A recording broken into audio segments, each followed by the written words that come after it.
in this battle, and Timothee, well, he is just a grommet compared to Kelly. 19 years of age, he finished second in the Erosera World Junior Championships behind Lucas Silveira. A big result, his biggest result to date, but a huge opportunity to make his name well known around the world. For Timothee to, you know, come up with a huge upset over the champ, but here he goes, Ronnie. Kelly on another piece of equipment, something different for today, and looking pretty sharp at the moment. Surfers just having a chance their luck on some of these medium-sized runners. Kelly dealing with the bumps pretty well at the moment. Looking for a good finish here. Nice little floating re-entry. Advantage Kelly on the opening exchange, a 2.67 for the wildcard. Career at this location. It isn't one of his preferred stops. 12 times he's missed the final series, and it sounds pretty ridiculous, doesn't it? 22 previous appearances. It's crazy. I was there the year he won in '94, and I just remember I was so impressed at how he got it done at such an early age. You know, this is one of those waves that really lends to veterans. It takes a lot of experience to pick apart this lineup, and that ride right there, a nice clean finish for Kelly. Good warm-up. That board looks nice. It's glassed a little heavier. Kelly still chasing that elusive 55th championship tour victory. Let's see what our wildcard can do with this wave. Gets the fin set free on that first turn. He's picked off a good wave here. This thing's standing up nicely through to the inside, fading back into the bowl, allowing himself to get critical in the pocket of this wave. And he's going to get a solid section to play with on the finish. And he delivers a pretty solid snap to the lip. 24.5 minutes to go. Well, not overly aggressive, but very smooth carve. You know, we've seen guys get the jump over Kelly, and here we go. Slater taking off deep. Has to get moving to get down the line here. We're going to see a lot of that today. We're also going to see these surfers. And this wave was an absolute gem. This is what you want today. You know, there's some waves twice as big as this, but this size right here is perfect for being a little more aggressive. He was actually able to hit the lip right there. And just when I thought maybe that wave was going to get in front of him, look at that. It backed off. Little carve for Timothee. That's a better one there. Nice smooth carve. A little more rail in the water. And I like this closing wrench right here, Ronnie. Actually tags the lip. That was pretty solid. So there you go. Sundays I've seen it a long time out down here at Bell's. Clothing has been optional though with the crowd in the past down here at Bell's as we see Slater up once again. Needs a 5.18 to get himself into the lead. That classic low style as Kelly drives up into the pocket. This wave flattening out a little bit, but starting to line up once again on the inside. He's caught up in the foam for a moment, but drives through a long bottom turn into a clean roundhouse cutback and looking for a big finish here. Just adjusting his line on this wave and not overcommitting, and he deals with a very tricky oncoming section to finish with a nice floater right there on the shore break. As we see Timothee Bisso here, he needs to get another good score on the board if he wants to hang on to the lead. Wave selection's been pretty on point at the moment. We might be seeing this wind back off just a little bit and conditions starting to improve. As the 19-year-old again moves toward a big solid section. Doesn't quite get on top of that whitewater, but he rides out of the move. Just over 19 minutes to go as we see the replay of his last wave. Still waiting for the numbers to drop. I like that little snap right there. Board looking glued to Kelly's feet. Low bottom turn, but you can see that was a stubborn section right there. Not really easy to work with. Bit of chatter on the face, so he's just trying to keep that rail engaged and not skip out. Trying to keep that board knifing through the water to, you know, make sure he has control. That's the deal today. Whoever looks like they're surfing without skipping around today is going to look good, and they're going to actually be able to pull off some good maneuvers. So this whole wave for Kelly, decent, but definitely was hanging on for dear life. That was crazy, that last turn, and we've got Slater up once again. Just dealing with a bit of weight there from the ski. But Kelly's going to get some big wall to work with here. Let's see what he opts to do. A lot of bump on the face. And he's wise in kicking out of that maneuver.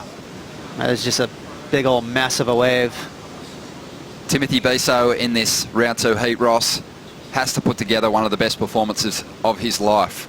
If Kelly can surf at 70%, set on finishing his maneuvers off today after falling a couple of times in the first round. You see right here, he knows he's late to the party, so this is all about just hanging on.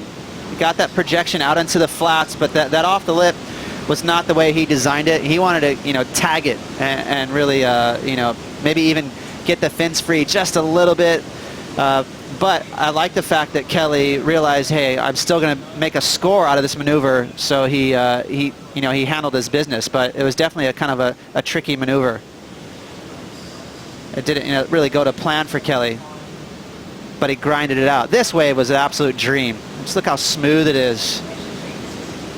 And so wave selection for Timothee has been nice. Well, this is actually his second wave that we haven't seen drop yet. So this was kind of wide, but again, it's a little bit smoother than Kelly's. And he was able to get a really strong closeout turn there. And he kind of did, I don't know, that was like a 90% he pulled it off, but he didn't ride all the way in front of the whitewash. So in recent times, as far as translating those QS performances in that first major QS of the year into the CT, there hasn't really been that early starts, trying to really get the best of the conditions. So a big thanks to everyone helping to get this event underway so early this morning as Kelly Slater takes off again, looking to improve on a 4.5 with this ride. A smaller wave, and Kelly maybe just taking a chance on this smaller ride, hoping to find some good clean wall to dig into as he moves through to the inside. Nice little snap there. Wants more out of this ride. And again, builds some speed for this turn. And just plugs it right there over the shallow reef on the inside. Timothee Bisso, he kicks out of a ride out the back. 8.5 minutes to go. Well, you know what? That was a pretty ugly wave from Kelly, but he's got his work boots on. You know, he's just trying to get rid of that 4.5. He may have just done that. I don't think it's going to be too big of a score. I like the idea of a smaller wave, but, you know, Kelly's wave was really bumpy. And when you get all those bumps, you're just kind of bouncing around. Bigger wave here for Timothee. But you can see he just got stuck there a little behind and late, so he had to do sort of an under the lip. Realized that he was kind of finished with the bowl right there, so I like that from Timothee. Went straight back out there and regained priority. Now here, watch all the bumps on this wave. That's the best maneuver right there. It's a long cutback.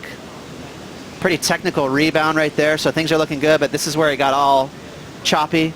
So he's just trying to manage the bumps, and then, you know, the wave kind of ran out of reef, so it got pretty flat for Kelly, but he did finish it off. So again, he's got his work boots on. He's just trying to get rid of that 4.5. And my initial feeling is maybe he just did that. I mean, it could potentially be a 5, but not much more. So no worries, Ronnie. He's got a jet ski. He'll get back out. Seemed like Kelly was surfing his first round heat like a wildcard. Those jerseys are now available. Go to wslstore.com and pick up your favourite surfers jersey. As we see Kelly Slater up once again, getting into this ride pretty quickly. He did improve his lead with his previous wave, a 4.7, and he's got a cleaner wall on this one. And he's just pacing himself down the line. Surfing with a lot of flow at the moment. Nice top turn there, really drawing his board out through that maneuver. Cutting back, looking for a solid finish now.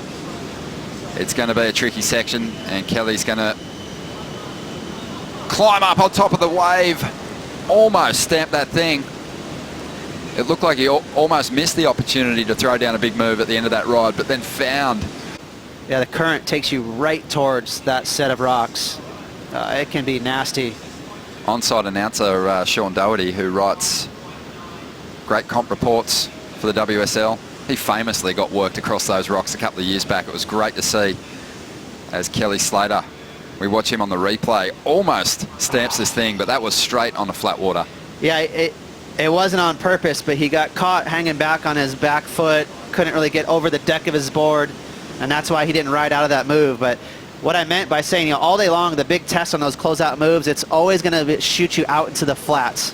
So it's just a huge test on your ankles, your knees. It's tough to pull those moves off. A lot happening on that shore break section. And already in this event, we've seen a couple of times that shore break flares when someone's on top of it or trying to do a turn, and it'll kick you out. Right. Sort of push you out towards the beach. And that's what happened to Kelly. But let's see the replay of this ride from the top. He had a couple of major turns on the outside, and the score is looking pretty decent. Well, he really took his time in this wave. Super patient.